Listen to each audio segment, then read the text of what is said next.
I was broke, late on rent, and counting coins for dinner until fate showed up in the form of a bleeding little girl.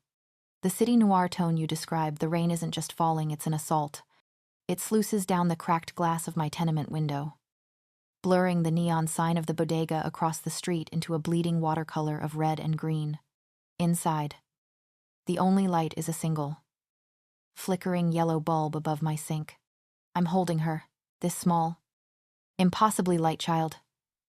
Her dark hair plastered to her skull, her small body trembling against mine. Her blood, dark and coppery, is on my shirt, on my hands. Outside, the city screams. In here, there is only the sound of her ragged breathing and the thud of my own terrified heart. The end of my shift always felt like a minor death, as a barista at the Night Owl, a 24-hour cafe catering to insomniacs, students, and the city's graveyard shift. My world was perpetually steeped in the scent of burnt espresso and stale pastries. At 3:17 a.m., I pushed through the glass door, turning my collar up against a wind that felt less like weather and more like a personal insult. The rain was relentless, turning the already grimy streets of my neighborhood into dark, reflective mirrors of urban decay. I lived 3 blocks away, in a building that had given up on aspiring to basic decency sometime in the late 1980s. The rent was, somehow, still too high. My pockets felt light. The $27, 50 inches tips I'd made tonight wouldn't cover the electric bill, let alone the angry red notice slipped under my door by the landlord. I was 26, orphaned, and running on a fuel mixture of cheap caffeine and stubborn survival. My mantra was simple: don't get involved. Keep your head down. Survive the month. Trouble was a luxury I couldn't afford. I was halfway down the alley that served as a shortcut to my building, a narrow canyon of brick and overflowing dumpsters, when I heard it. It wasn't a cat. I knew the sounds of the alley cats. They're desperate. Screeching territorial disputes were the soundtrack to my sleepless nights. This was a whimper, thin, human, and choked with pain. Keep walking. Lena. My brain screamed it. It's not your problem. It's the city. It's junkies. Or a setup. Or something worse. But my feet stopped. My heart. That's stupid. Traitorous muscle. Clenched. Please. It was a whisper. Swallowed by the downpour. I turned, pulling the flimsy umbrella I'd fished from the cafe's lost and found closer. Hello, my voice sounded pathetically small. Behind a rusted green dumpster, huddled against the wet brick, was a small shape. I crept closer, my keys gripped between my fingers like a pathetic weapon. It was a child, a little girl, no older than 6 or 7, wearing only a thin, white nightgown that was now soaked through and stained with something dark. Hey, I said, my voice softening instantly. Hey. Are you okay? Are you lost? The girl looked up. Her face was pale, smudged with grime. But her eyes, even in the gloom, her eyes were huge and intelligent. She was trembling, not just from the cold, but from sheer terror. She was clutching her right shoulder, and I could see the dark stain spreading through the white cotton. You're hurt, I whispered, dropping to my knees. The filthy alley water soaked through my jeans instantly. He's coming, she whimpered, her teeth chattering. He's coming for me. Who? Who's coming? The dark man. He hurt me. My don't get involved mantra evaporated. I saw the gash on her shoulder now. It wasn't a cut. It looked like it had been torn. 3 parallel gashes. Deep and angry. My stomach recoiled. Okay, kid. We're going to get you out of this rain. I shrugged off my threadbare jacket, my only jacket, and wrapped it around her, ignoring her wince as the fabric brushed her wound. I scooped her up. She was lighter than a bag of groceries. My name is Lena. What's yours, Evelyn?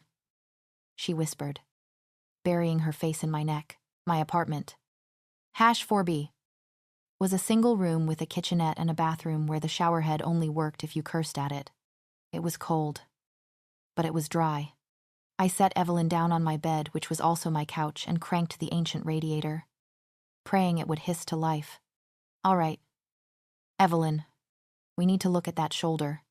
I have a first aid kit. It was mostly expired bandages and aspirin, but it would have to do. I peeled back the wet nightgown. The wound was worse up close. It was clean, almost surgical in its brutality, but definitely not made by a knife. It was a claw mark, a massive one. My mind reeled, trying to rationalize it. A dog, a wild animal in the middle of the city, as I cleaned the wound with antiseptic. The girl was impossibly brave. She hissed in pain. Her little fists clenched in my blanket. But she didn't cry. You're very tough, I murmured, my hands shaking slightly. Papa says I am. She whispered. Where is your papa? Can we call him? She shook her head, her dark, damp hair sticking to her cheeks. I don't know. I was running. The dark man. He smelled like burnt metal. As I gently taped a gauze pad over the injury, I noticed something else. On the nape of her neck, just below her hairline, was a mark. It wasn't a wound, it was a scar, pale and silvery against her skin. It was a perfect, waning crescent moon. What kind of person scars their child like this? I found an old t-shirt of mine, one that was far too large but was dry and clean. After helping her into it, I microwaved a cup of milk with a dash of sugar, a poor substitute for hot chocolate. But all I had. She drank it greedily. Her fear seemed to be ebbing, replaced by a profound exhaustion. Her eyes, a deep, knowing brown, studied me. You smell nice, she murmured, her eyelids drooping. I laughed. A short, surprised sound. I smell like old coffee and rain. Kid. No, she insisted, her voice getting sleepy. You smell like the moon. Before I could ask what that meant, she was asleep, her breathing finally evening out. I sat on the floor, my back against the bed, and watched her. The adrenaline was fading, leaving behind a cold dread. I had a bleeding child in my apartment, a child with a claw wound and a moon-shaped scar, who was running from a dark man. I should call the police. That was the sane, rational thing to do.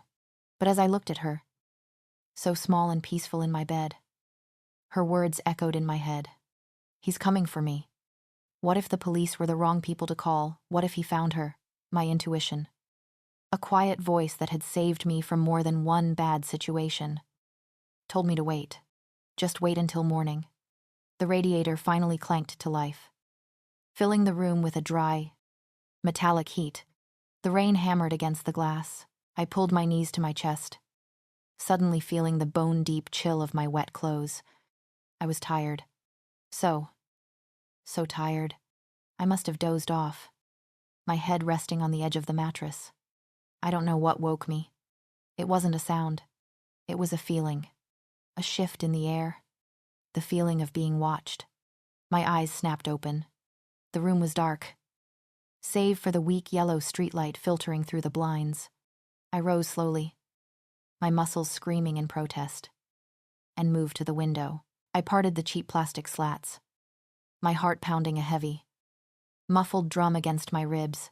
I looked down into the alley. 4 stories below, the rain had eased to a drizzle, and standing directly across from my building, perfectly still, was a man. He was just a silhouette, tall and broad-shouldered, standing beside a gleaming black car that looked so out of place in this neighborhood, it might as well have been a spaceship. I couldn't make out his features. He was just there, watching. As I stared, he lifted his head, as if he could feel my gaze through the glass and the rain. I couldn't see his face, but for one heart-stopping instant, I saw a glint of light. It wasn't a reflection from the streetlight. It was internal. It was bright. It was the color of gold. A flash. Just a flicker. like 2 gold coins catching the light. Then it was gone. My breath hitched. I stumbled back from the window. My hand flying to my mouth, I looked at the sleeping child. Then back at the window. When I looked again, the alley was empty. The car. The man. The golden eyes all gone. There was only the rain. And the sick, cold feeling of a world that was suddenly packed, terrifyingly, much larger and darker than I had ever imagined. Sleep didn't come.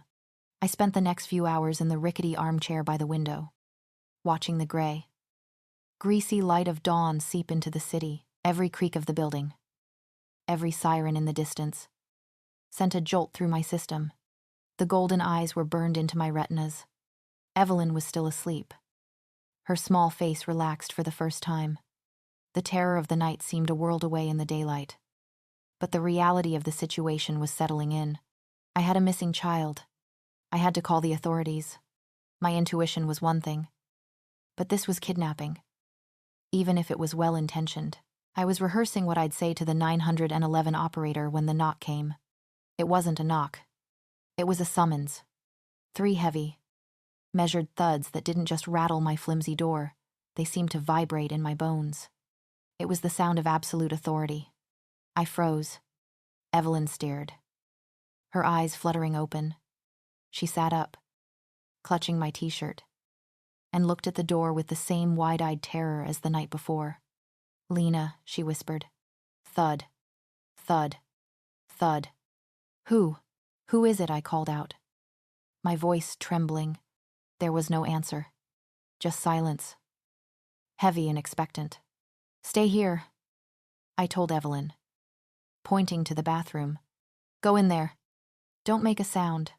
She nodded, scrambling off the bed and disappearing behind the bathroom door, leaving it open just a crack. I walked to my door, my heart hammering so hard I felt dizzy. I looked through the peephole. The hallway was empty. What I was sure. I pressed my ear to the wood. Nothing. Maybe it was the wrong apartment. Maybe it was the landlord. Finally coming to kick me out.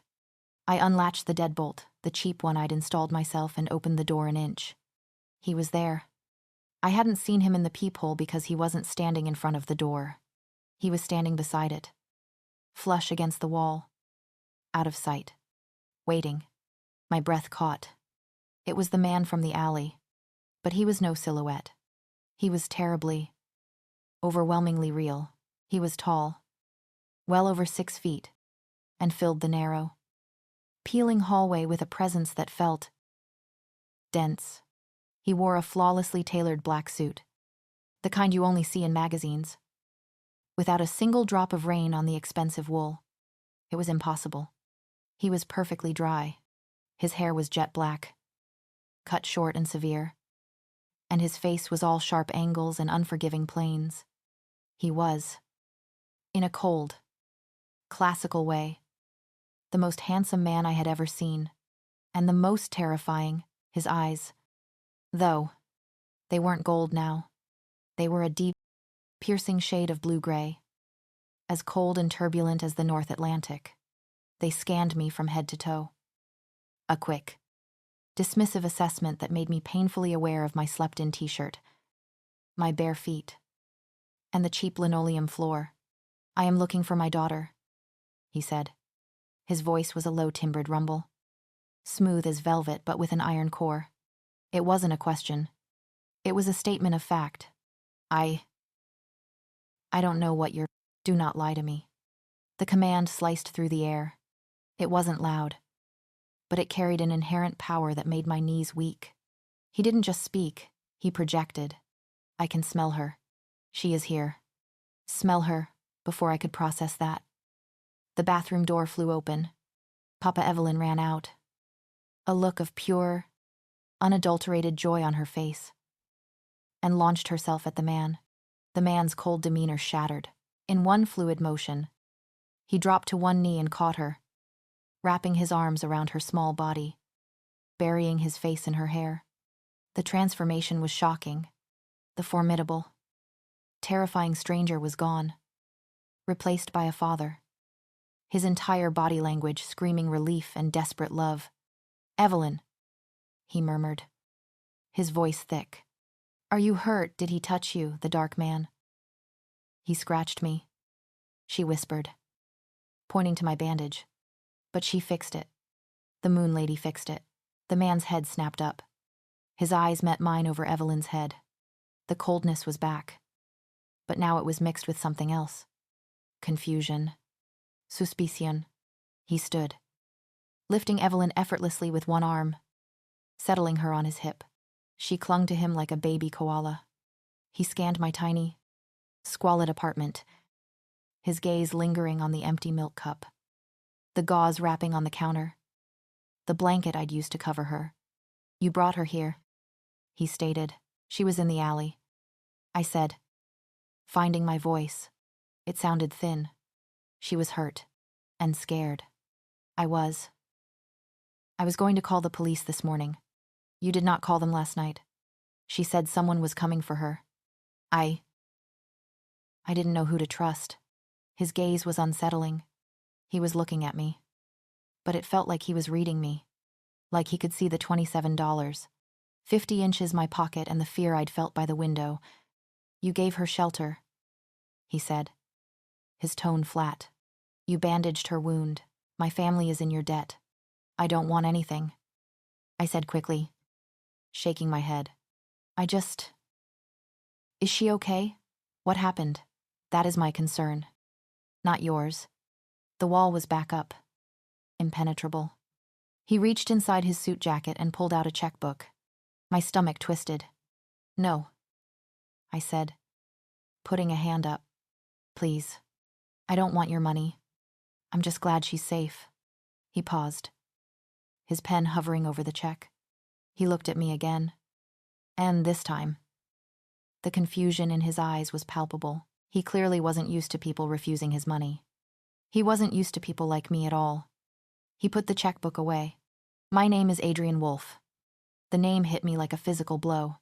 Adrian Wolf, CEO of Wolf Industries, the man who owned half the city, the billionaire recluse who hadn't been photographed in years. He was a phantom, a name on skyscrapers, and he was standing in my $400 a month dump. "Oh," I managed. "We will be leaving." He turned, Evelyn still perched on his hip. "Wait," I said. A sudden, stupid burst of courage. Her wound, it looked like a claw mark, an animal. He stopped, his back to me. The temperature in the room seemed to drop 10 degrees. "She is safe now," he said.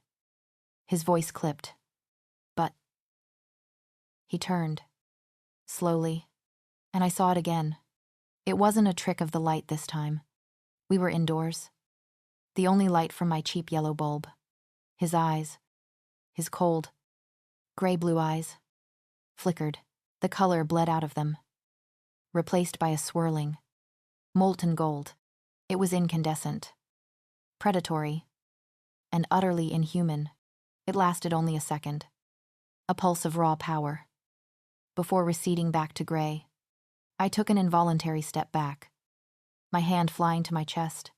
My heart didn't just skip a beat, it stalled. He saw my reaction. He saw that I had seen. A strange, humorless smile touched his lips. It didn't reach his eyes. What are you?" I whispered, the words tumbling out before I could stop them. He took a step closer. He was so close now I could smell him. He didn't smell like cologne. He smelled like the air before a lightning strike. Like deep forests and something ancient and wild. It was intoxicating and terrifying. He tilted his head, his golden-flecked eyes raking over my face, my hair, my neck. "The wrong question.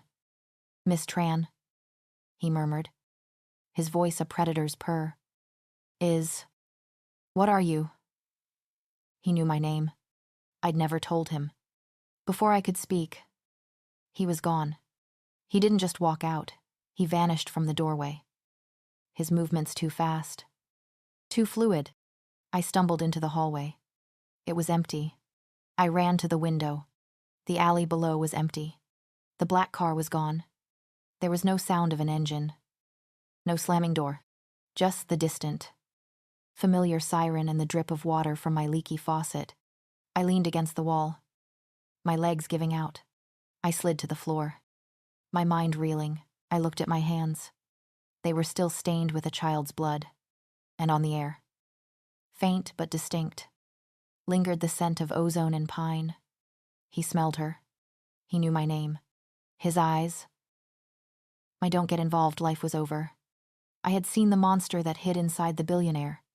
And the most terrifying part, he had looked at me. And he had seen something. Too. The drive from that hovel was silent. The Bentley's engine was a distant hum. The bulletproof glass sealing us in a tomb of quiet luxury. Evelyn had fallen back asleep in her booster seat, her small hand clutching the collar of my shirt. My wolf was chaos. It clawed at the inside of my skin. A roaring, raging inferno of mine. Mate. Protect. Claim. I gripped the steering wheel. My knuckles white. The human part of me. The CEO. The alpha. The father. Fought it back with icy control. She is human. The word was a splash of cold water. Humans were fragile. They were weak. They were liabilities. Kindness, the very thing that woman had shown, was a vulnerability. It was the weakness that had allowed my beta to betray me. It was the weakness that had put Lyra in the ground. And yet, the woman, Lena Tran, my security team had her name, her history, her social security number, and her brand of toothpaste before I'd even stepped out of the car. Archelieu. Orphan. No living relatives, no attachments. Works at a 24, our cafe. Broke. Invisible. But she hadn't been invisible to me. The moment I stepped into that building, her scent had hit me like a physical blow. It wasn't perfume. It was her. It was clean. It smelled like rain-washed stone and night-blooming jasmine and, underneath it all, something impossibly familiar. Moonlight. Evelyn had smelled it too. She smells like home. My wolf roared in agreement. It was the scent from the prophecies. The scent of the mate, the one destined to bond with the alpha line. A scent my pack hadn't detected in 5 centuries. And it was on a human. A broke, kind, terrified human who had seen my eyes shift and hadn't screamed. She'd asked a question. What are you? And I, in my shock, had thrown it back at her. What are you? Because a human shouldn't smell like that. A human shouldn't have been a beacon of safety to my daughter. A human shouldn't have calmed the beast in me with her mere presence. When I'd entered her apartment, the first thing I'd registered before Evelyn, before the poverty, was the scent of my daughter's blood. The rage had been blinding. I had prepared to kill whoever was inside. And then I saw her. Small. Scared. And standing her ground. She hadn't called the police. She had tended Evie's wound. She had given her milk. The contradiction was agonizing. My instincts screamed mate. My mind screamed danger. Papa Evelyn's sleepy voice broke the silence. I am here. Kleine little one, I murmured, reaching back to touch her cheek. Is the moon lady coming home with us? My hand froze. She is not. Evelyn. She has her own home. But she's warm. Evelyn mumbled, already drifting back to sleep. She's like Mama. A cold fist squeezed my heart. No, she is nothing like your mother. Lyra had been a wolf, born of the pack. Strong, fierce, proud. This Lena was. Soft, but Evelyn was attached, and Evelyn had been hunted. The Ghoul Bloods, a rival pack of twisted, rogue werewolves who dealt in trafficking and human misery, had grabbed her. The claw marks were theirs. They had been testing my territory. And my daughter had paid the price. Lena Tran had put herself in the middle of a war she couldn't comprehend. The Ghoul Bloods would have scented Evelyn. They would have tracked her. They might have scented Lena, too. She was a loose end. A dangerous one. My wolf supplied a different more possessive motive. She is ours. Bring her home. Protect her. Harrison, I said to the air. My driver. Separated by a privacy shield. I was ex-Special Forces and one of the few humans who knew. Sir. His voice came through the intercom. Cancel my 10 a.m. with the board. I want you to go to the Night Owl Cafe. Personally, invite Miss Tran to the estate for dinner tonight. She is to be compensated for her assistance, and if she refuses. Sir, I thought of her defiant, terrified eyes. She won't. I went to work. It was the only thing I knew how to do. I was running on pure, frantic adrenaline. Every customer who came in, every shadow in the corner, made me jump. I kept expecting to see golden eyes, to smell ozone and pine, around sane p.m., just as the late-night rush was beginning. The cafe door chimed. A man in a crisp suit, not Adrian, but carrying the same aura of quiet, expensive danger walked in. The cafe regulars, the bleary-eyed students and poets, all seemed to shrink in their seats. He walked directly to the counter. Miss Lena Tran, yes. He placed a heavy, cream-colored envelope on the counter. Mr. Stapter, Wolf requests your presence for dinner. Tonight. As a formal thank you for the service you rendered his daughter. It wasn't an invitation. It was a court summons. I'm working, I stammered. The man smiled. A thin, reptilian gesture. Your manager has already been informed that you will be taking the remainder of the evening off. With pay. I looked over. My manager, a perpetually stressed man named Greg, was vigorously wiping down a spotless counter, refusing to meet my eyes. A car is waiting. The suited man said. I was trapped. I had the distinct feeling that no was not an option. Wiping my hands on my apron, I took it off and followed him out. The black car was there. Silent and predatory. The drive was long. We left the city. The skyscrapers and neon fading into the dark. Winding roads of the suburbs. And then into the forest. A private, paved road marked by a massive, wrought iron gate that opened as we approached. The outline had called it a Loudai Castle Manor. It wasn't a modern glass box like his city headquarters. This was an old-world stone monolith, all dark granite, towering chimneys, and mullioned windows. Shrouded in mist, it looked like it had been carved from the mountain itself. The suited man, Harrison, led me inside. The interior was not Gothic, it was surprisingly modern, but vast. Floors of polished black marble, walls of glass overlooking the dark, churning forest, and it was warm. A massive, roaring fireplace dominated the main hall.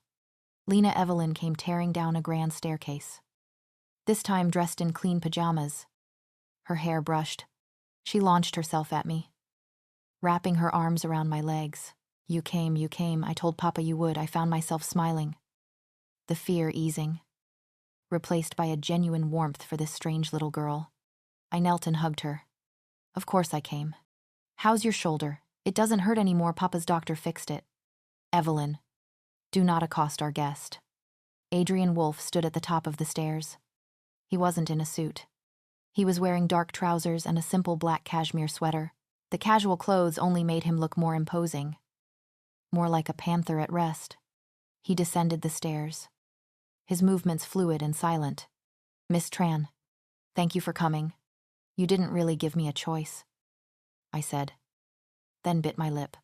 Stupid. Lena, don't provoke the billionaire werewolf. A flicker of something amusement crossed his features. An unfortunate necessity. My daughter has been insistent. Evelyn beamed, grabbing my hand in his. See, now we can eat. We're having chicken and cookies. She physically dragged us both into a dining room large enough to host a state dinner. A table was set for 3. The meal was excruciatingly awkward. I was hyper-aware of the silver reel. Heavy silver in my hands. Adrian was watching me. His cold, Gray eyes, they were gray tonight, never left me. He wasn't eating, he was observing. I focused on Evelyn, who chattered happily about her room. Her pony a pony. And how she liked the color of my hair. Evelyn. Adrian cut in, his voice firm. That's enough. But Papa, she whined. She smells nice. She smells like home. Adrian's face tightened.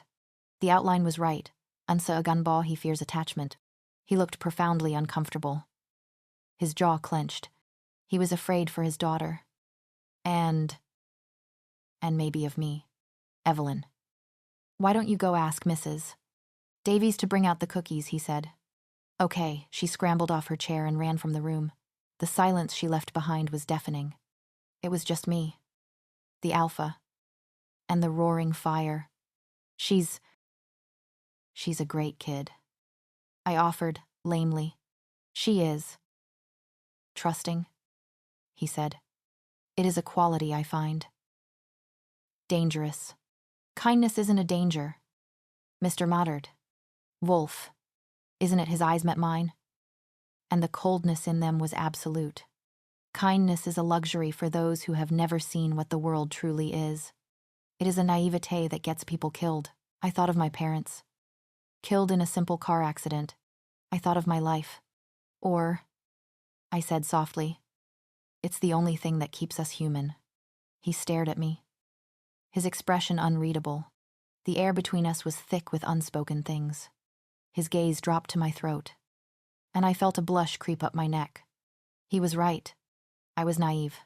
I was sitting here, trying to debate philosophy with a man who had golden eyes. A man who smelled like a storm. And yet, as the firelight flickered across his harsh features, I saw the deep, profound loneliness etched around his eyes.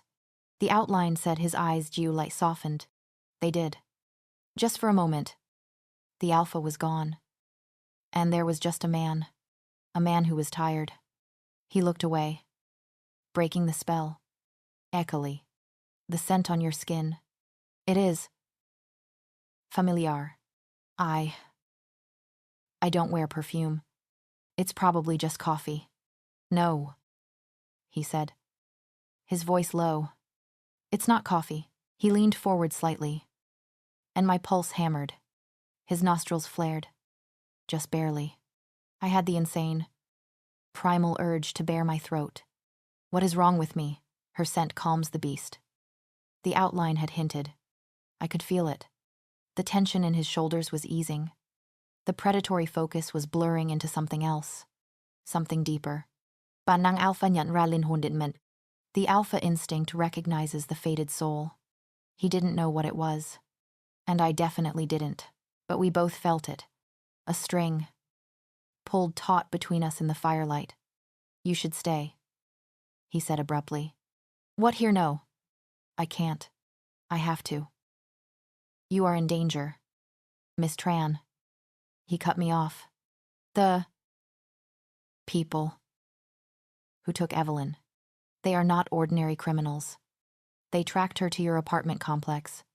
Your presence there. It has compromised you. You mean I'm in danger because of you? Yes, he said, without apology. You are, and my daughter is attached to you, for her safety, and for yours. You will stay here, at the estate, where I can protect you. It wasn't a request. It was an order. I had been invited to dinner, and I had just become a prisoner. I slept in a guest room that was larger than my entire apartment, furnished with silks and dark, heavy woods. It was a luxurious prison.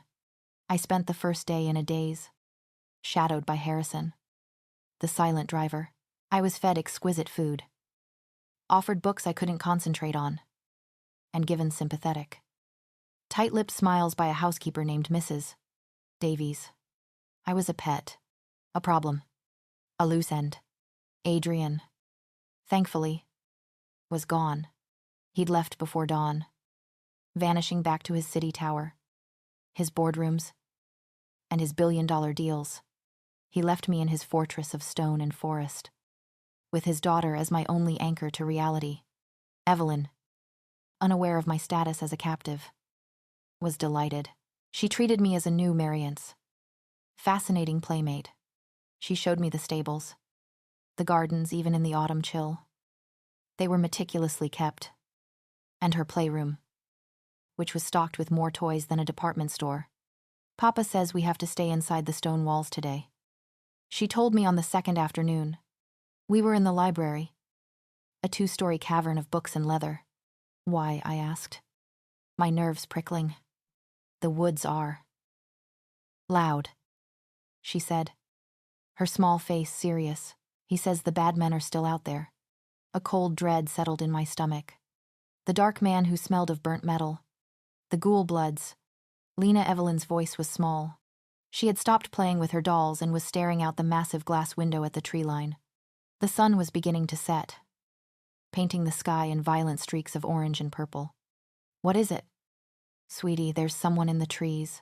I was by her side in an instant. My heart leaping into my throat, I stared into the darkening woods. I saw nothing but shadows and branches. I don't see anyone. Evie, they're hiding, she whispered. Her hand gripped mine, her small fingernails digging in. They smell. They smell wrong, like the man in the alley. They're here, Harrison, I yelled, pulling Evelyn away from the window. Mrs. Davies, the lights in the library suddenly went out, plunging the room into twilight. The house's security system. I realized.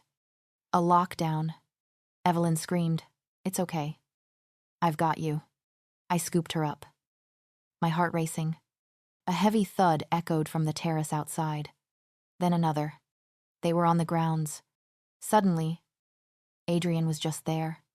He hadn't come through the door. One moment, the room was empty. The next, he was standing between us and the window.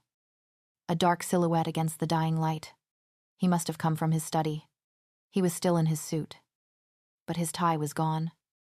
His collar open. Papa Evelyn cried in relief.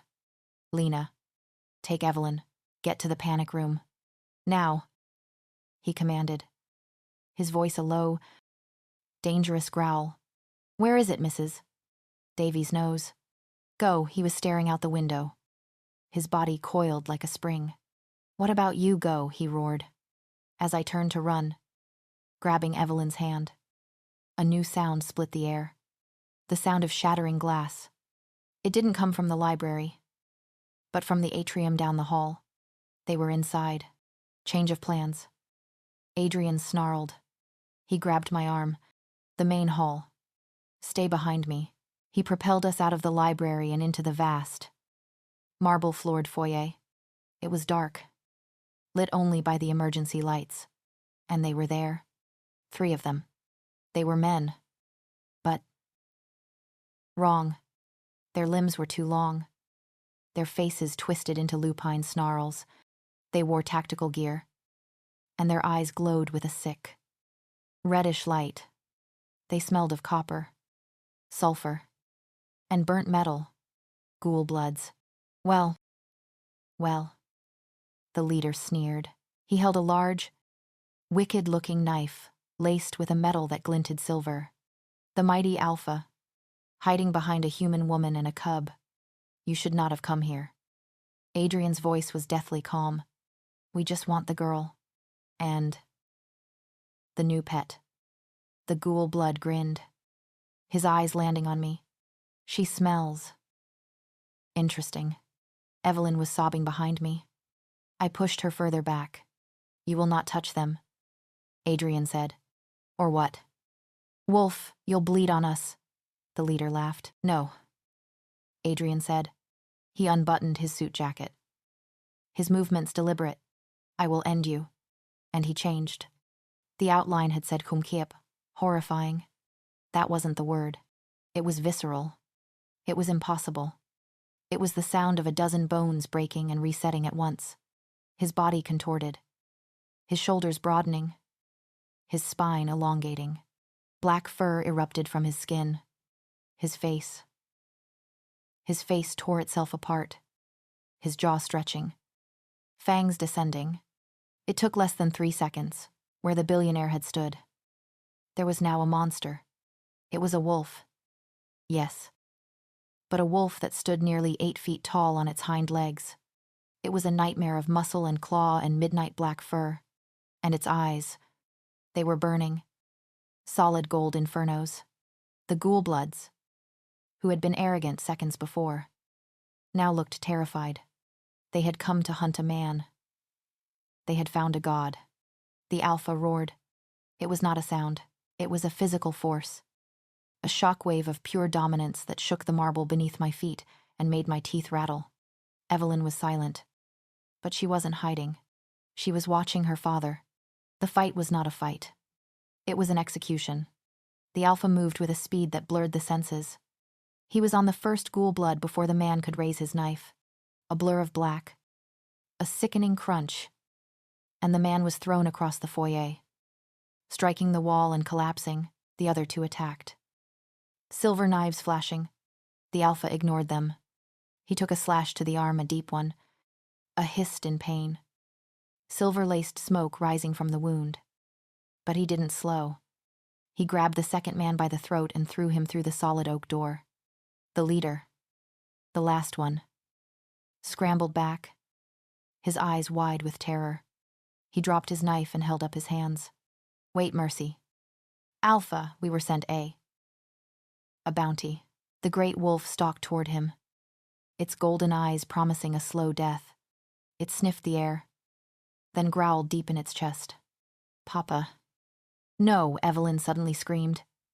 He's scared, Don't kill him. The alpha froze, its massive head turned, the golden eyes fixing on Evelyn. Then, on me. I was huddled against the wall, clutching his daughter. I wasn't screaming. I wasn't running. My heart felt like it was going to burst. But the outline was right. Cô không sợ, mà thấy đau lòng. She wasn't scared. She felt pain. I wasn't seeing a monster. I was seeing the wound on its arm, the silver burning its flesh. I was seeing the terrible crushing weight of his power. I was seeing the man inside the beast. Forced to become this to protect his child, the alpha looked from me to his daughter, and back to the cowering ghoul blood. With a snarl of disgust, it grabbed the man by his tactical vest, dragged him to the broken doorway, and hurled him out into the night. It stood there for a moment, its massive chest heaving. The rain began to fall again, slanting into the hall. Slowly, painfully, it changed back. The sounds were just as gruesome in reverse. The fur receded. The bones snapped back. In moments, Adrian Wolf stood there, naked, panting, and bleeding heavily from the gash on his forearm. He staggered, leaning against the doorframe. I didn't think. I ran to him. I ripped a swath of fabric from the velvet curtains in the hall, ruining a priceless antique. I was sure and ran back. He flinched as I approached, his golden-flecked eyes wary. He expected me to scream. I said nothing. I just gently, firmly, wrapped the thick velvet around the bleeding, smoking wound on his arm. He hissed as the fabric touched the silver burn. He stared at me, his breath coming in ragged gasps. You are not afraid. It wasn't a question. It was a statement of disbelief. I am, I whispered, my voice shaking. I'm terrified, but... You're hurt. He looked down at my hand, holding the makeshift bandage on his arm. Then he looked up, his gray-gold eyes searching mine. We are the forgotten kind, he said, his voice raw. The monsters in your stories, hidden among you. He was confessing. He was giving me the truth. He expected me to break. I just tightened the bandage. I met his gaze. The gaze of the man who was also the beast. Do you ever get tired of pretending his breath hitched? The shock in his eyes was more profound than when I'd seen him change. He stared at me. And for the first time, the alpha, the CEO, and the monster were all gone. I saw only Adrian, lost, bleeding, and utterly, terribly alone. Mrs. Davies and Harrison appeared. Their faces grim but unsurprised. They cleaned up the foyer with an efficiency that suggested intruders, and the subsequent carnage were a regular part of their job description. Harrison dragged the first Ghoul-blood's unconscious body out, presumably to join his friend on the lawn. Adrian had vanished into his study, and I was ushered, yet again, into the library, where Mrs. Davies brought me a cup of tea so strong it was almost stew. Evelyn was with her, sitting on the floor, quietly drawing a picture with crayons. She was drawing a very large black dog with yellow eyes, standing next to a stick figure with brown hair. My hands were shaking so violently I could barely hold the teacup. I had just watched a man turn into a 1,000-pound wolf and dispatch 3 attackers. I had touched him. I had bandaged a wound that was smoking. We are the forgotten kind. Werewolves, vampires, fae. The outline had listed them. My mind, which had been so firmly rooted in rent payments and latte art, was fracturing. An hour later, Adrian appeared in the doorway. He was dressed in a clean gray shirt and dark pants. His arm was professionally bandaged. His face was a mask of cold control. But his eyes were haunted. Mrs. That was Mame. Davies. Take Evelyn to her room, he commanded. But I want to stay with Lena, Evelyn protested. Now. Evelyn. His voice was iron. Evelyn, recognizing the alpha's tone, relented. She gave me a quick, fierce hug. Don't go, she whispered, and ran after the housekeeper. The silence that filled the library was heavier than the stone walls. Sit, he said. I sat on the edge of a leather sofa. He remained standing, pacing in front of the fireplace. His energy so kinetic and agitated it was making me nervous. You have seen what I am, he began, his back to me. What my family is. We are lichens, werewolves. In your language, the men who attacked. They were like you, no. He spat the word. They are ghoul-bloods. A bastardized line. Scavengers who have given themselves over to the beast. Who prey on humans. They were sent by. Arrival. Someone testing my strength. And Evelyn, they took her as a message. To prove they could. His fists clenched. They will not make that mistake again. He turned to face me. You cannot leave this estate. Lena. Not now. You are marked by my scent. By my daughters. They will see you as a percent for nation. Possession. A weakness. So, I'm your prisoner. You are my responsibility. He corrected me. His voice harsh. A responsibility I never asked for. The words stung. But he wasn't finished. You asked me if I was tired, he said, his voice dropping. You saw what I am. And you pitied me. No one has ever pitied me. I didn't see a monster, I whispered. I saw someone protecting his child. What you saw, he said, walking closer, was a beast. And that beast is all I have left. He stopped, standing over me. You want to know about my wife, Lyra, Evelyn's mother? I nodded. My throat tight. She was like me, born to the pack. She was the moon to my sun. Strong and fierce. She was my mate, and she is dead. He told me the story. The outline was right. Chit du fan boi gungui chong pak. Died from betrayal within the pack. It wasn't ghoul-bloods who had killed her. It was hunters. Human hunters. Like the ones in old movies. Who used silver and fire. They had been led onto the estate. Past the wards. By Adrian's own beta. His second in command. A wolf named Marcus who was jealous of Adrian's power and his mating with Lyra. Marcus wanted to weaken me. To break me. He thought the hunters would capture Lyra. To be used as leverage. Adrian's voice was hollow. But they didn't. They are fanatics. They don't take prisoners. He looked into the fire. I found her by the river. She had taken down 5 of them before the silver, before she fell. She died protecting Evelyn, who was hidden in a hollow log.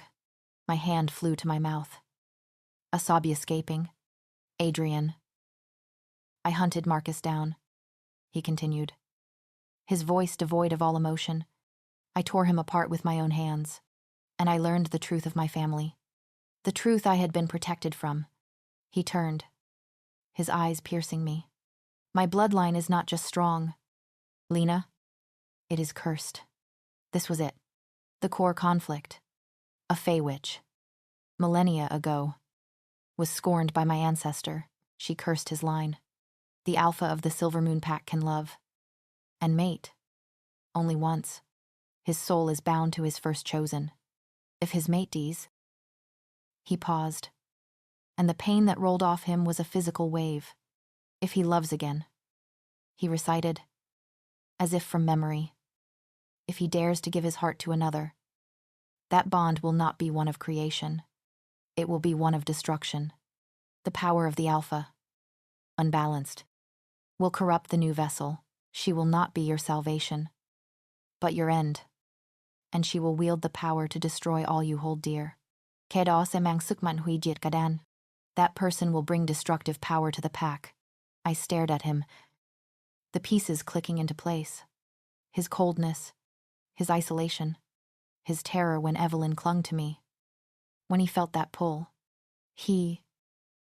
I cannot love again, he said. The admission ripped from his throat. To do so would be to place a loaded gun in the hands of a stranger and aim it at my own daughter, at my entire pack. So you hide, I said, standing up. You hide in your tower and your manor. You shut out your daughter. And you pretend to be a monster because you're terrified of being a man. You call it terror, he snapped. I call it control. I will not risk my pack. I will not risk my child. Lyra was my mate. There will not be another. The finality in his voice was absolute, and I realized what he was really saying. He was saying it to me. He had felt the pull, the scent, the bond, the strange calm he felt when I was near. He was terrified of it. He was terrified of me. I should go, I said, my voice shaking. You're right. I'm a danger. If those ghoul bloods, if they see me as your weakness. You cannot go. I told you. You are not safe. And I'm not safe here. You're a werewolf. Your house is attacked. You have a curse. I was near hysterics. This was too much. For the first time, the great Adrian Wolf looked lost. He had no protocol for this. I have to go, I said, my resolve hardening. I couldn't be a part of this. I couldn't be the potential end of his world. And I couldn't be his prisoner. I'll take my chances. I survived 26 years on my own. I can survive this. I walked toward the door. Thank you for this hospitality, Lena. He didn't move, but his voice stopped me. You will not last a day. They are hunting you now. Then let them hunt me. It's better than being your cursed pet. I opened the door. Evelyn was standing right outside, her eyes wide, tears streaming down her face. She had been listening. No, she shrieked, running to me and grabbing my legs. Don't go, please. Moon Lady, don't go. You can't leave. I froze, looking down at the crying child. Evelyn, let her go, Adrian said, his voice strained. No, she's good, she's warm, Evelyn wailed, looking up at her father. Why are you making her go? You're always cold. Papa, you're always sad. She makes the room bright. Adrian flinched as if she had struck him. I looked from the desperate child to the broken man. My heart, my stupid, traitorous, kind heart, broke.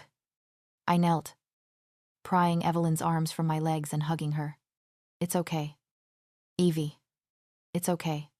I stood up, holding her small hand, and faced the alpha. He looked defeated. My fear was still there, but the outline's words came back to me. Lòng tốt không hề nhỏ bé. Kindness is not small. You're right, I said to him, my voice clear and strong. You're not a man. You're a coward. You're hiding from a ghost and a prophecy. And you're letting your daughter grow up as cold as you are." He recoiled, his eyes flashing gold. "You do not, I do." I cut him off. "You're dying. You've been dying since your wife was killed. And you think love is the poison?" I stepped toward him, still holding his daughter's hand. "If love is what kills you, Mr. Wolf," I said, my voice dropping, "then maybe it's time you learn how to live again." His breath hitched. He stared at me, at the human woman who had just called him a coward, at the child connecting us, the prophecy, the foreshadowing. Lời nguyền sẽ bị phá khi người mang máu lây ôm lấy con sói không bằng sợ hãi, mà bằng lòng tin. The curse will be broken when one with mixed blood embraces the wolf, not with fear, but with trust. I didn't know it, but I had just declared war on his curse, and I had just chosen to stay. I stayed. My role in the house shifted. I was no longer a prisoner. I was a fixture, a problem Adrian hadn't solved. I became, by default, Evelyn's caregiver. I ate with her, read to her, and walked the safe-walled gardens with her. Adrian kept his distance. He was a ghost in his own home. I would feel him watching me from the top of the grand staircase, from the shadows of the library. The moment I turned, he would be gone. The tension in the manor was a living thing, a coiled snake of unspoken desire and abject terror. The pack knew about me.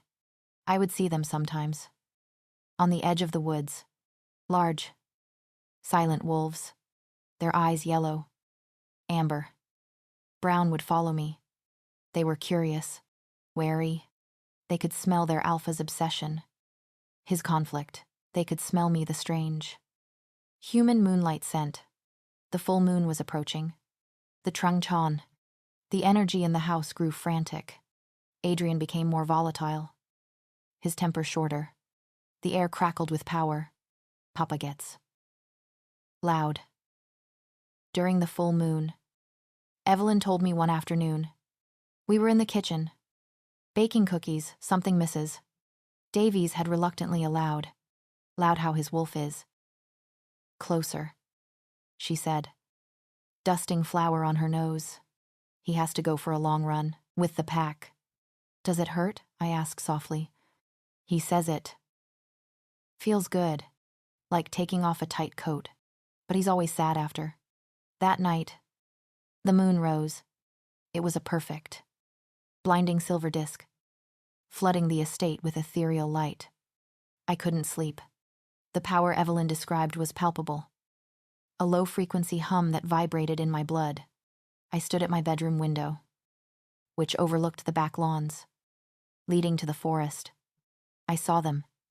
The pack. They were gathered at the tree line, at least a dozen wolves. Massive and sleek, their fur silver, gray, and brown in the moonlight, and leading them, larger than all the others, was the Black Alpha. He was magnificent, a creature of pure, primal power. As I watched, he lifted his head. He looked directly at my window. I knew, with impossible certainty, that he could see me, that he had known I was watching. He threw his head back and howled. It was not a sound I had ever heard. It was not the mournful cry from a movie. It was a song of power, of claiming, of wild, untamable freedom.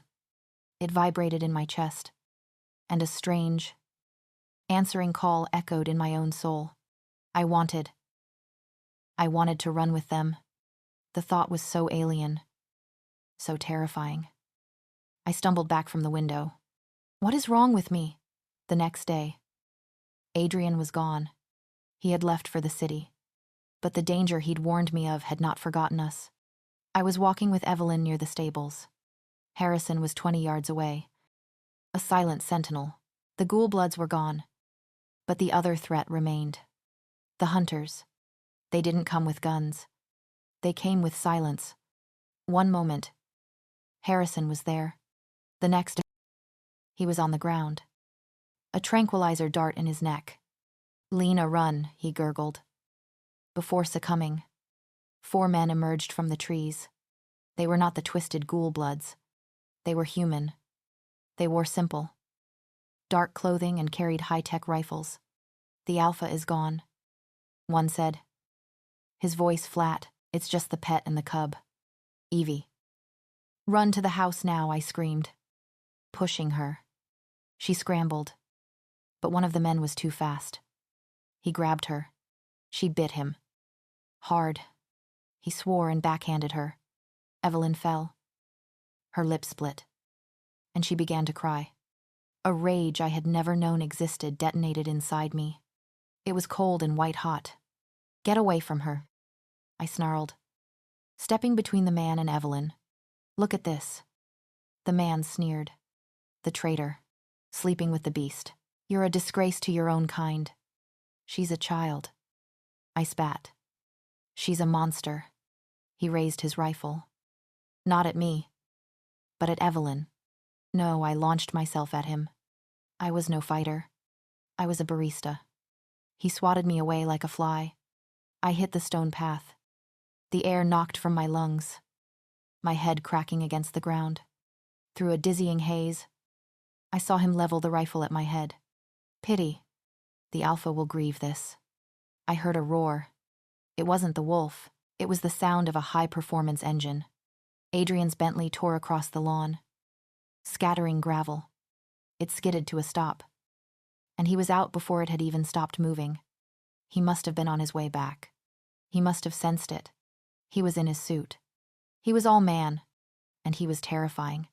He took down the first two men with a brutal, lightning-fast efficiency that was not human. He broke an arm, shattered a knee. He was a blur. The man holding the rifle on me turned. Surprised. The alpha. He fired. Adrian was too fast. He ducked. But the bullet, large caliber, silver-tipped, tore through the flesh of his shoulder. He roared, this time in pain, and tackled the man, the fourth man, the one who had hit Evelyn, raised his own weapon. Papa Evelyn screamed. Adrian couldn't get to him in time. He was still struggling with the third man. The hunter aimed his rifle at Adrian's exposed back. I scrambled to my feet. I didn't think. I ran. I threw my body in between the hunter and Adrian. The rifle fired. The pain was white, blinding, a burning, searing agony in my chest. It didn't feel real. I looked down. There was a dark, spreading stain on my shirt. Oh. I fell to my knees. Lena Adrian's voice was a scream of pure, unadulterated terror. He finished the third man a sickening crunch and was at my side in an instant, the fourth hunter. Seeing his shot had been wasted on me. Scrambled and ran, vanishing into the woods. No. No. No. No. Adrian gathered me up. His hands were covered in my blood. Evie. I gasped. She's safe. She's safe. He was holding me, rocking me. Lena. Stay with me. Stay with me. It was so cold. The silver in the bullet was burning. It wasn't just a wound. It was poison. I could feel it spreading. An icy fire. It hurts. I whispered. My vision was tunneling. I know. I know. He was panicking. The great, cold alpha was utterly terrified. The silver. It's killing you. A human can't. I can't get it out in time. His eyes were wild, flickering between gold and gray. His wolf was scratching at the surface. Desperate. The outline. Kun hup hoi. Vô thức mark ko, de cứu mạng. Dying. Unconsciously marked her to save her life. I can save you, he whispered, his voice desperate. But the bond. The curse. It's okay.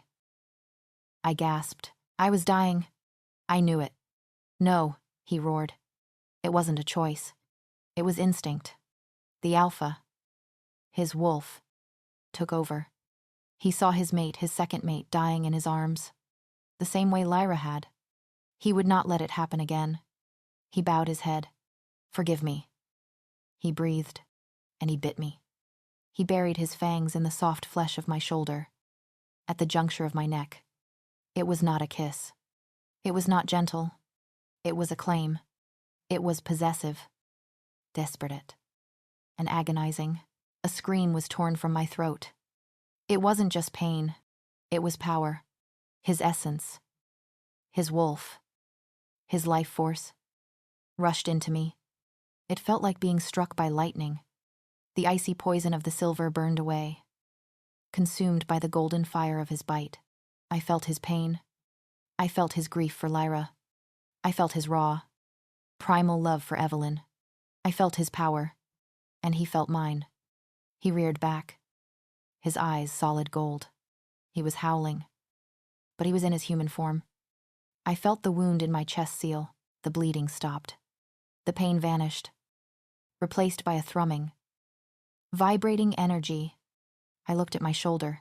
A mark was forming, a swirling, intricate pattern of shadow and light. Like a nebula, the mark. We stared at each other, panting. He was terrified. I was terrified. The bond was forged. The outline was clear. The bite creates a bond between them. Now she carries wolf strength. I was no longer entirely human. What? He whispered, his voice broken. What have I done? He hadn't just saved my life. He had bound me to him. He had, in his desperation, defied his curse. And in the distance, I could feel the moon. Though it was daylight, it was watching, and it was waiting. Foreshadow ki chang mao sut hien. Bond se huan tien. When the blood moon appears, the bond will complete. Adrian, I whispered, my voice stronger, deeper. The moon. I can feel it. He looked at the sky in dawning horror. The blood moon.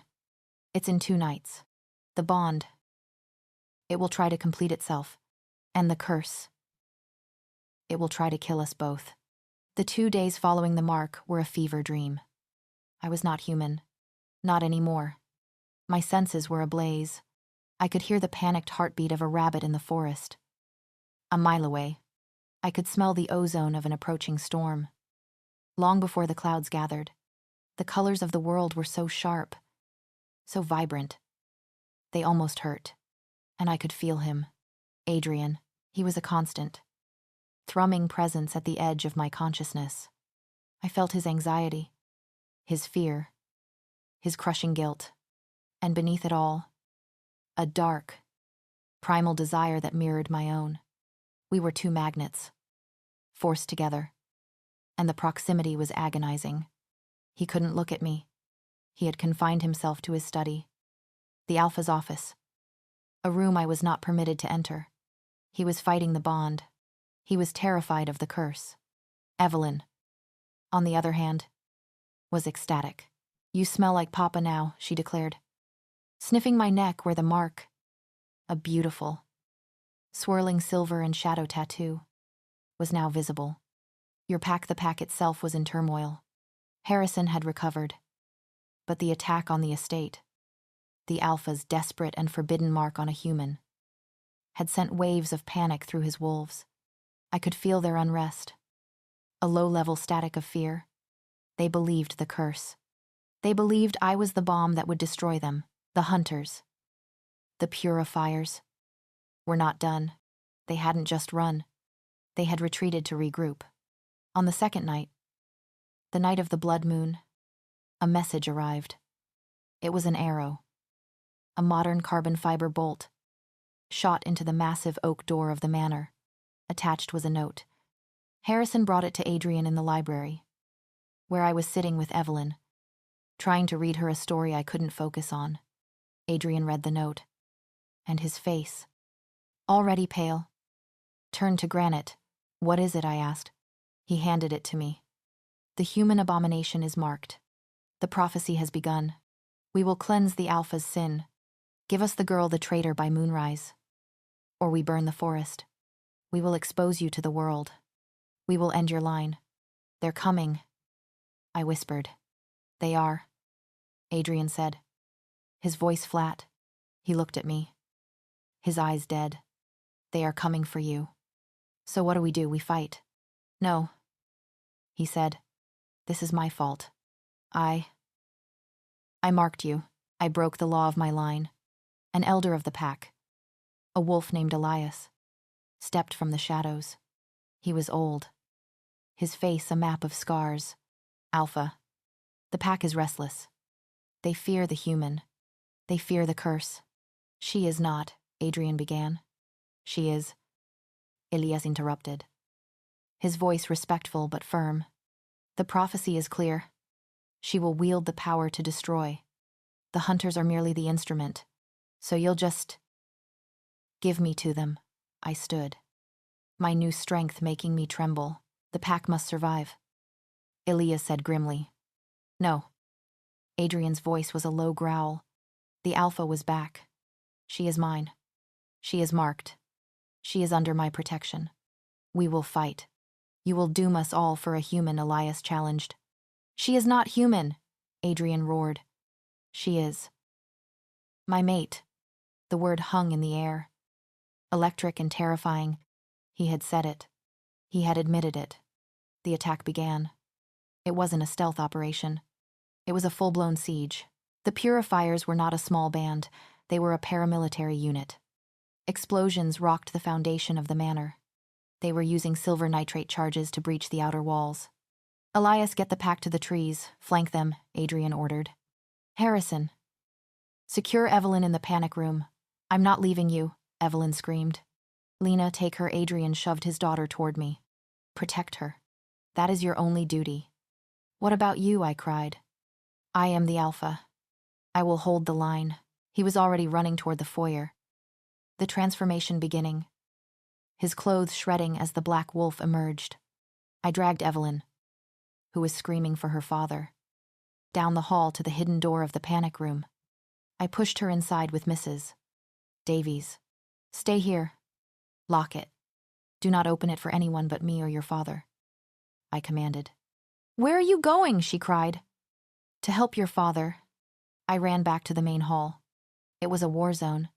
The massive doors were gone. Hunters in tactical gear were pouring in, firing silver-laced rounds. Adrian, in his full alpha form, was a black vortex of rage, tearing through them. But he was outnumbered. He was fast. But they were smart. They cornered him. 2 hunters fired grappling hooks that snagged in his fur the cables. I saw. Were woven with silver. He roared, the metal burning him. He was anchored. The leader, the same man who had threatened me, stepped forward. He wasn't armed with a rifle. He held a silver spear. The great alpha. He sneered, brought low by his own lust. You defiled your line for her. He raised the spear, aiming for Adrian's heart. Adrian, burning and trapped, met my eyes across the room. Run, he mouthed. I didn't run. The outline. Twist 1. Thức tỉnh sức mạnh ánh trăng. Awakens moonlight power. Something inside me snapped. It was not the wolf. It was not the rage. It was a deep, cold, ancient calm. I am not his prisoner. I said, my voice echoed, layered and strange, carrying over the sounds of the battle. The hunter leader turned. Startled, I stepped out of the shadows, the light from the rising blood moon, visible through the shattered ceiling. Hit me. It was not red. On me. It was pure. Liquid silver. My eyes. They weren't gold. They weren't brown. They were glowing with the soft, cold, powerful light of the moon itself. I am not his prisoner. I repeated, my voice now a chorus. I am his peace. The hunter laughed. You're his whore. He fired a pistol at me. A silver bullet. I didn't move. I didn't even flinch. I raised my hand. The bullet stopped. It hung in the air, 3 feet from my face, glowing with a soft, silver-blue aura. The entire hall went silent. The hunters, the wolves, Even Adrian all froze. What is this? The leader whispered. I am a child of the moon, I said, the words coming to me as if from a dream. And you? You are trespassers. I closed my fist. The bullet crumbled into dust. I unleashed the power. It wasn't a wave of force. It was a wave of truth. A wave of pure, cold moonlight. It washed over the hunters. It didn't burn them. It showed them. They screamed. They weren't in pain. They were in terror. The light was showing them their own souls, their own hatred, their own fear. It was a mirror they could not turn away from. They dropped their weapons. They clutched their heads, weeping, broken. Their rebellion was just over. Elias, the old wolf, limped into the hall, his fur matted with blood. He stared at me, his jaw dropping. By the first, he breathed. It is not a curse. It was a prophecy. He looked at me, his eyes wide with a reverence that was more terrifying than the hunter's hatred. She is not the destroyer, he whispered. She is a lunar guardian, the one who balances the wolf, the one who contains the power. The silver cables holding Adrian dissolved.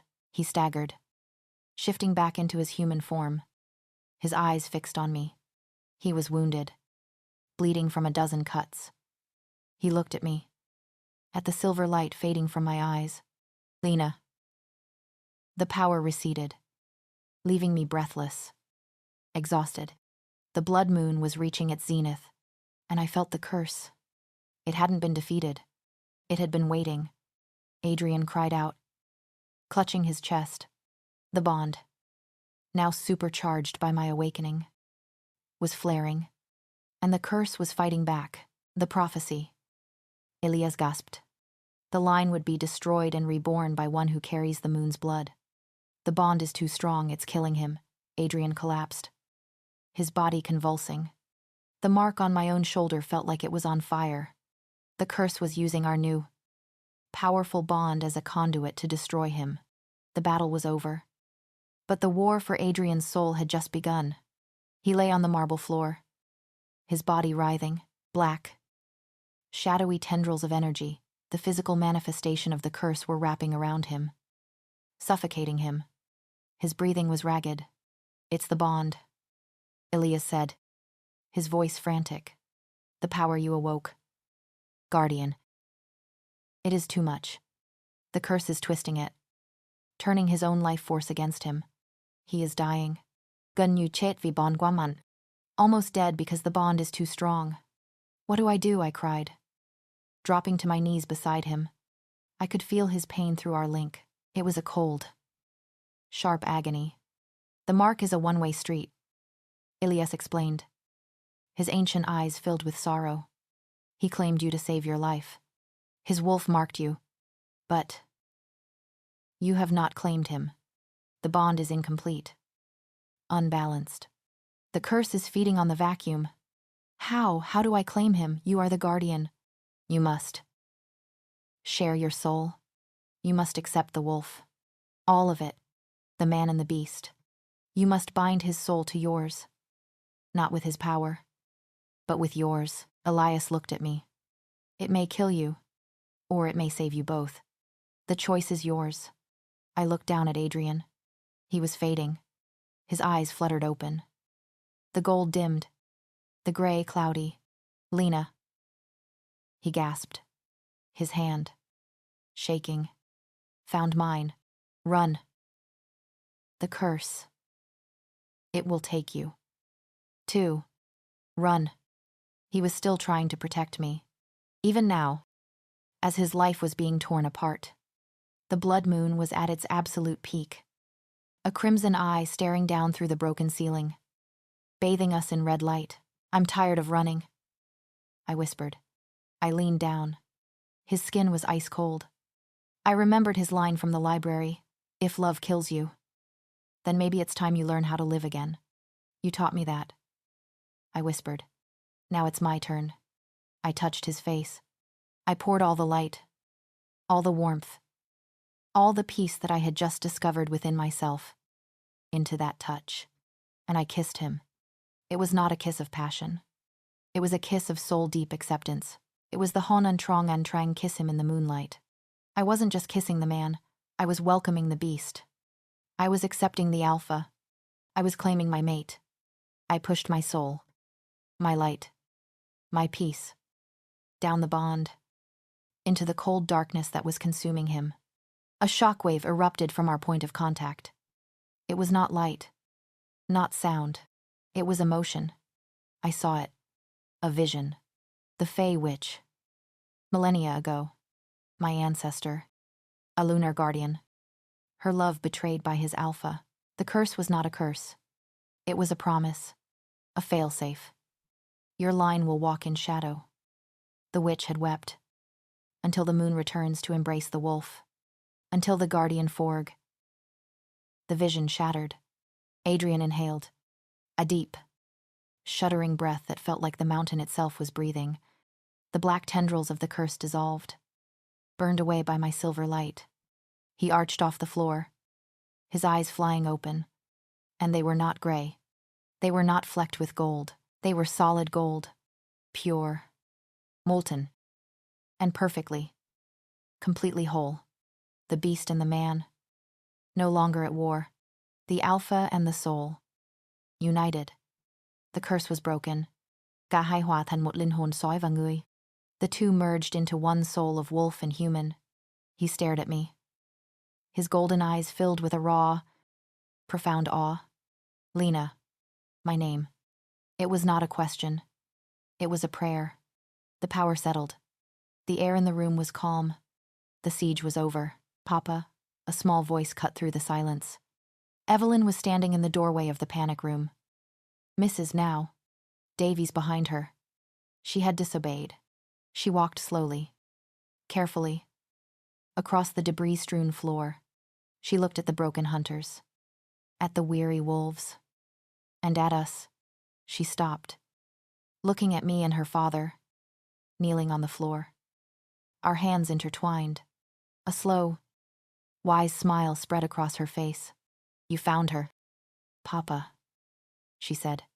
Adrian, still dazed, looked at his daughter. Evie, It's okay, she said. She stepped forward and placed her small hand on Adrian's, and her other hand on mine, connecting us in a circle. I knew you would. Adrian's golden eyes widened. He looked at her, really looked at her, as if for the first time.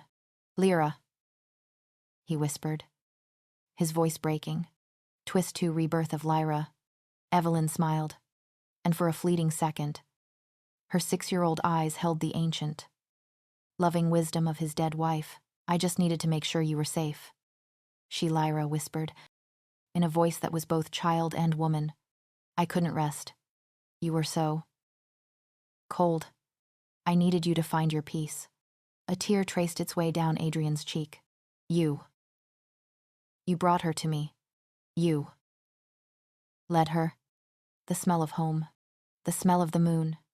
Lyra's soul had recognized its balancing force. She had guided Evelyn, her new self, to find me. She had been the key all along. I can rest now. The voice whispered, I can just be Evie. And just like that, the ancient presence was gone. The old soul spark receded, leaving just a 6-year-old girl. She blinked, then smiled. Her task complete.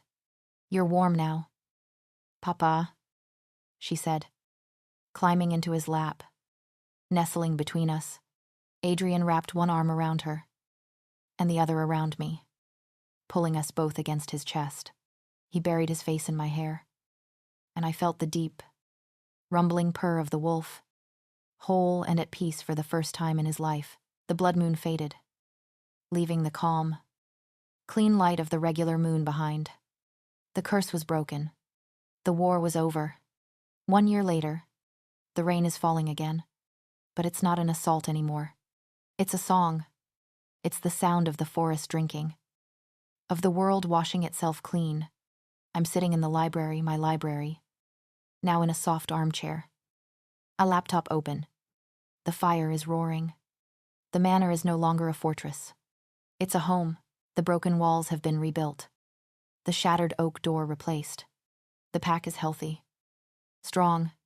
The purifiers, broken by their own hatred, were turned over to the human authorities for their other crimes. Their minds wiped of anything supernatural. My laptop screen is filled with words. I'm writing, not for a living, but to remember. I once saved a child and found a world that saved me back. A small head leans against my shoulder. Evelyn, now 7, is reading over my arm. You're at the good part, she murmurs, pointing. The part where Papa's eyes get all shiny. I think that's my favorite part. 2. I smile, kissing the top of her head. Are you two writing my biography without me? Adrian's voice. That deep, velvet rumble that still makes my heart skip. He walks in. Not as the CEO. Not as the alpha. But as my partner. He's wearing a simple Henley and jeans. His feet bare. He leans down. His scent pine. Ozone. And home enveloping me. He kisses me. A slow, deep kiss that still holds the echo of that night. You're supposed to be in a meeting.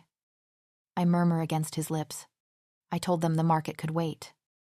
He says, his solid gold eyes laughing. My mates are here.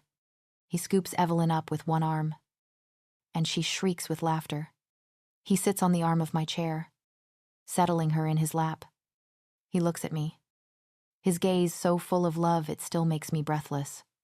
He is no longer cold. He is the warmest thing in my world, my life of counting coins, of stale coffee and cold rain. Seems like another lifetime. A ghost of a person I barely remember. I saved a bleeding child in an alley, and in return, she and her father showed me who I was truly meant to be. A girl who smelled like the moon. A guardian. A mate. I turned back to the screen and typed the final sentence. When his eyes turned gold, I didn't see a beast. I saw the man I was meant to find.